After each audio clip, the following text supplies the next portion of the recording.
የጄኔራሉ ድረሱልኝ የመቀሌው መፈንቅለ መንግስት። ማክሰኞ ዕለት በተደረገ የትግራይ ክልል የቀድሞ ምክር ቤት ስብሰባ በፕሬዝዳንትነት የተመረጡት ዶክተር ደብረጽዮን ገብረ ሚካኤል የሚመራው ካቢኔ ስብሰባ ማድረግ መጀመሩን ተከትሎም ሌተናል ጄኔራል ታደሰ ወረደ የጊዜ አስተዳደሩ ስልጣን በጉልበት እየተያዘ መሆኑን ገልጸው ነበር። ትግራይ ክልል ከ6 ዓመታት በፊት በተናጠል ባካሄደው አወዛጋቢ ምርጫ የተቋቋመው ምክር ቤት በዚህ ሳምንት የክልሉ ፕሬዝዳንት አድርጎ የሾማቸው ዶክተር ደብረጽዮን ገብረ ሚካኤል የመጀመሪያ የካቢኔ ስብሰባቸውን አርብ ሚያዝያ 30 2018 ዓ.ም ማካሄድ ጀምረዋል። ይህን ተከትሎም በመቀሌ ከተማ ከፍተኛ ውጥረት ነግሷል። ምክር ቤቱ ወደ ሥራ እንዲመለስ ያደረገው ሕዝባዊ ወያነ ሓርነት ትግራይ ወይም ህወሓት ዛሬ ባወጣው መግለጫው የትግራይ መንግሥት ካቢኔ የመጀመሪያ ስብሰባውን ማካሄዱን መጀመሩን አስታውቋል። ስብሰባውን ማካሄዱን ያስታወቀውም በጄኔራል ታደሰ ወረደ ቢሮ ውስጥ ነበር። በመቀሌ ከተማ ውስጥ መፈንቅለ መንግሥት እየተካሄደ ነው ያስባለውም ይሄ ነው። የህወሓት አካሄድ ከባድ አደጋን ይፈጥራል በማለት ሌተናል ጄኔራል ታደሰ ወረደ በመግለጫቸው እየተናገሩ ይገኛል። ይህን ተከትሎም በመቀሌ ከተማ ውጥረት ነግሷል።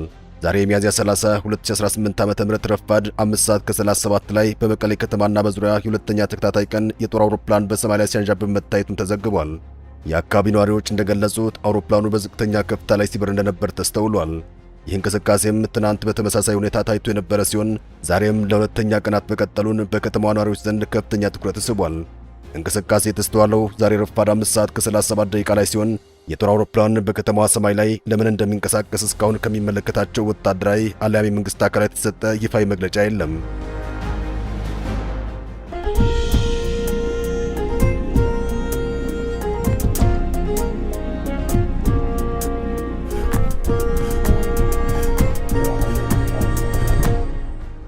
በትግራይ ክልላዊ መንግስት አዲስ የካቢኔ ስብሰባ በተካሄደበትና የፖለቲካ እንቅስቃሴ በበረታበት በዚህ ወቅት እንዲህ ያሉ ወታደራዊ በረራዎች መታየታቸው በነዋሪዎች ዘንድ የተለያዩ ጥያቄዎችና ስጋቶችን እየፈጠረ ይገኛል።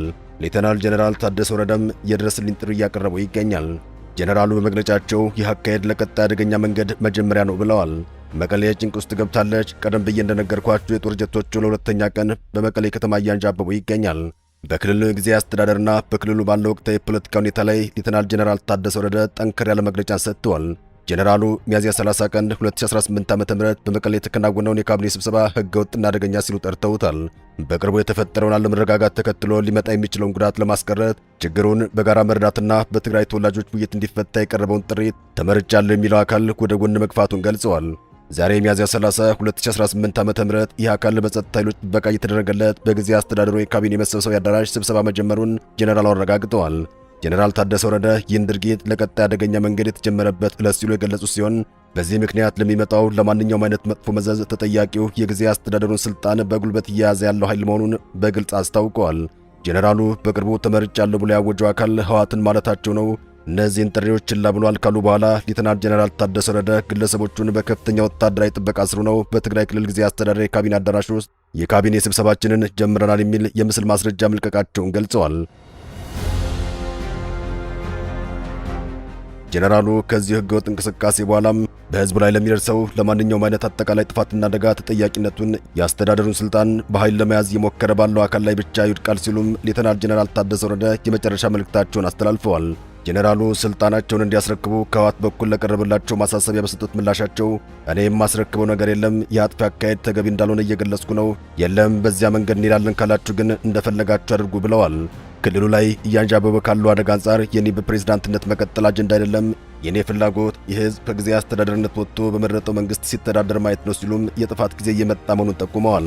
ጄኔራሉ ምንም እንኳን ትግራይ ላይ ጥፋት አደጋ እያንዣበበ ነው ቢሉም ነገሮች ከቁጥጥር ውጭ ሆነዋል ብዬ ለፌዴራል መንግስት ጣልቃ እንዲገባ ጥሪ አላቀረብኩም ብለዋል። እንደዛ የማድረግ መብት እንዳለኝ ባላውቅም እኔ ግን አላደርገውም፣ የሚሆነውን እናያለን በማለት ከሳምንት በፊት መናገራቸው ይታወሳል። ጄኔራሉ በማብራሪያቸው የህወሓት አካሄድ ትግራይን የከፋ ችግር ውስጥ እንደሚያስገባ አስጠንቅቀዋል።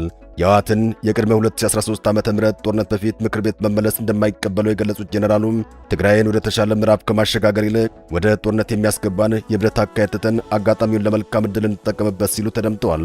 የፕሬዝዳንቱ አስተያየት የተሰማው ከጦርነት በፊት የነበረው የትግራይ ክልል ምክር ቤት በድጋሚ መቋቋሙን ተከትሎ ሲሆን ይህም በክልሉ የፖለቲካ ኃይሎችና ተቋማት መካከል ከፍተኛ መከፋፈልን ፈጥሯል። ይህ መግለጫ በትግራይ ክልል ውስጥ ባሉ የፖለቲካ ኃይሎች መካከል ያለውን ከፍተኛ አለመግባባት የሚያሳይ እንደሆነም ተገልጿል። በዶክተር ደብረጽዮን ገብረ ሚካኤል የሚመራው ካቢኔ ስራ መጀመሩን ተከትሎም በጄኔራል ታደሰ ወረደ የሚመራው የጊዜ አስተዳደሩ አካል ድርጊቱን በኃይል ስልጣን የመያዝ ሙከራ አድርጎታል። ይህም በክልሉ የወደፊት መረጋጋት ላይ አዲስ ስጋት መፍጠሩ አልቀረም። በህወሓት የተዋቀረው የክልሉ መንግስት ካቢኔ መጀመሪያ መደበኛ ስብሰባውን ዛሬ አካሂዷል። ሚያዝያ 30 2018 ዓ.ም በህወሓት የተዋቀረው የትግራይ ክልል መንግስት ካቢኔም አዲስ በተቋቋመው አመራር ስር የመጀመሪያውን ስብሰባ ማካሄዱ ተገልጿል። አስተዳደሩ ባወጣው መግለጫው ስብሰባ የተካሄደው የክልሉ ካቢኔ ስብሰባዎችን በሚያካሄድበትና በመቀሌ ከተማ በሚገኘው የፕሬዝዳንት ጽሕፈት ቤት ደጀን አዳራሽ ውስጥ ነው። የካቢኔ ስብሰባው ትኩረቱን ያደረገው በትግራይ ክልል እየተከናወኑ ባሉ የድህረ ጦርነት የማገገም ጥረቶች ላይ ሲሆን በተለይም ቅድሚያ የሚሰጣቸው አስተዳደራዊ ጉዳዮች፣ ተቋማትን መልሶ መገንባትና የማህበራዊ አገልግሎት አቅርቦት ላይ ውይይት ማድረጉን አስተዳደሩ አስታውቋል። በ2015 ዓ.ም የተፈረመውን የፕሪቶሪያ ስምምነት ተከትሎ ለ3 ዓመታት ተኩል ተቋርጦ የነበረው የክልሉ ምክር ቤት ሥራ መጀመሩንና ደብረጽዮን ገብረ ሚካኤልን የክልሉ ፕሬዝዳንት አድርጎ መምረጡን የካቲት 27 ቀን 2018 ዓ.ም አስታውቋል።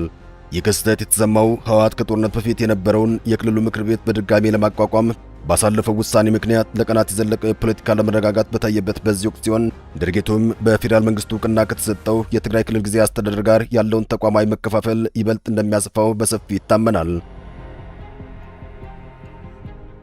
በ2012 ዓ.ም ክልል አቀፍ ምርጫ የተመሰረተው የትግራይ ክልል ምክር ቤት የክልሉ ፕሬዝዳንት አድርጎ የሰየማቸው ዶክተር ደብረጽዮን ገብረ ሚካኤል እስከ ቀጣዩ ጉባኤ ድረስ በካቢኔው ውስጥ አስፈላጊውን ማስተካከያ በማድረግ ስራቸው እንዲቀጥሉ በተወሰነው መሰረት ካቢኔው የመጀመሪያ ስብሰባውን በይፋ ጀምሯል። በቅርቡ በተካሄደው የስድስተኛው ዘመን ስድስተኛ መደበኛ ጉባኤ ምክር ቤቱ ዶክተር ደብረጽዮን ገብረ ሚካኤል የክልሉ ፕሬዝዳንት ወይዘሮ ኪሮስ ሀጎስን፣ የክልሉ ምክር ቤት አፈ ጉባኤ ወይዘሮ ምህረት በረን የምክር ቤቱ ምክትል አፈ ጉባኤ አድርጎ መርጦ ነበር። የካቢኔ ስብሰባውም በክልሉ እየተከናወኑ ያሉ የፖለቲካና የአስተዳደር ለውጦች ተከትሎ የተደረገ ሲሆን መንግስታዊ መዋቅሩ ስራውን በሙሉ አቅም ለማስቀጠል ያለውን ዝግጁነት የሚያሳይ እንደሆነም ተመላክቷል። ካቢኔው በቀጣይ የክልሉን የልማትና የሰላም ስራዎች በበላይነት ይመራል ተብሎ ይጠበቃል። ትግራይ ውስጥ እያንዣበበ ያለው አደጋ።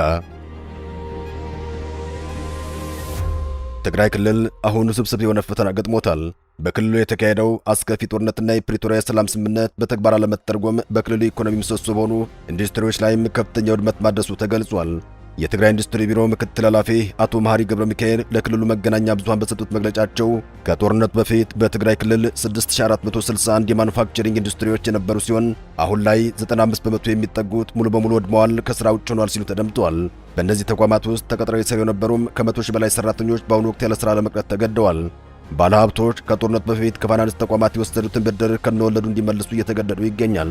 ተቋማቱ ስራ ባልጀመሩበት ሁኔታ ብድር እንዲመልሱ መጠየቃቸው፣ ተጨማሪ ብድር ማግኘት አለመቻላቸው ፋብሪካዎቻቸውን እንዲዘጉና ቀሪ ሰራተኞች እንዲያሰናብቱ እያደረጋቸው ይገኛል። የፕሪቶሪያው የሰላም ስምምነት ቢፈረምም በትግራይ ክልል ሊከናወን የታቀደው የዳግም መቋቋምና መልሶ ግንባታ ስራም በአግባቡ ባለመጀመሩ ችግሩን አባብሶታል። ቢሮው በራሱ አቅም አዳዲስ ኢንተርፕራይዞችን ለማቋቋም ጥረት እያደረገ ቢሆንም ከክልልም ሆነ ከፌዴራል መንግስት እንዲሁም ከለጋሽ ድርጅቶች የሚጠበቀውን ያክል ድጋፍ ባለማግኘቱ ስራዎችን በአግባቡ ማከናወን አልቻለም። ምክትል የቢሮ ኃላፊው ተቋርጦ የነበረው የትግራይ ክልል ምክር ቤት ወደ መደበኛ ስራው ለመመለስ መወሰኑም በክልል ደረጃ ሊፈቱ የሚችሉ የኢንዱስትሪ ዘርፍ ችግሮችን ለመፍታት ትልቅ አቅም እንደሚፈጥር ያላቸውን እምነት ገልጸዋል። በትግራይ ክልል በአሁኑ ሰዓት በረሃብና በሕክምና እጦት የሰው ሕይወት እየጠፋ ነው። በአሁኑ ሰዓት ከማይድሙ መጠለያ ማዕከል የተሰማ አሳዛኝ መረጃም እያነጋገረ ይገኛል። በማይድሙ መጠለያ ማዕከል የሚገኙ ከምዕራብ ትግራይ የተፈናቀሉ ወገኖች በምግብ እጥረትና በሕክምና አገልግሎት እጦት ሕይወታቸው እያለፈ መሆኑ ተገልጿል። ሚያዝያ 28 2018 ዓ.ም ብቻ የሁለት ሰዎች ሕይወት ማለፉ ተረጋግጧል። የማይድሙ ክላስተር አስተባባሪ አቶ የኔው አስማማው እንደገለጹት ሕይወታቸው ያለፈው ወገኖች አቶ ሊላይ በየነ ቢተው ከወልቃይት ወረዳ ማይጫ ጣቢያ የተፈናቀሉ የ60 ዓመት አዛውንት፣ ወይዘሮ አጸደ ገብርኄር ገብረ ኢየሱስ ከቃፍታው መራ ወረዳ አዲጎሽ ጣቢያ የተፈናቀሉ የ50 ዓመት ጎልማሳ ናቸው። በአሁኑ ወቅትም በማይድሙ መጠለያ ማዕከል ውስጥ 12200 ተፈናቃዮች ማለትም 2360 የቤተሰብ መሪዎች ይገኛሉ። ከእነዚህ መካከል 275 አረጋውያን በረሃብና በበሽታ ምክንያት ከአልጋ መነሳት አቅቷቸው በሞት አፋፍ ላይ ይገኛሉ። አስተባባሪው እንደገለጹት ችግሩ ከአቅማችን በላይ ሆኗል፣ ማህበረሰቡም በቀን ወደ ቀን እየከፋ በሚሄድ ማህበራዊና ኢኮኖሚያዊ ቀውስ ይገኛል ሲሉ ተደምጠዋል። እንደ ዘላቂ መፍትሄም ተፈናቃዮች ወደ ቀድሞ ቀያቸው እንዲመለሱ የሚመለከታቸው አካላት በቁርጠኝነት እንዲሰሩ ጥሪያቸውን አቅርበዋል።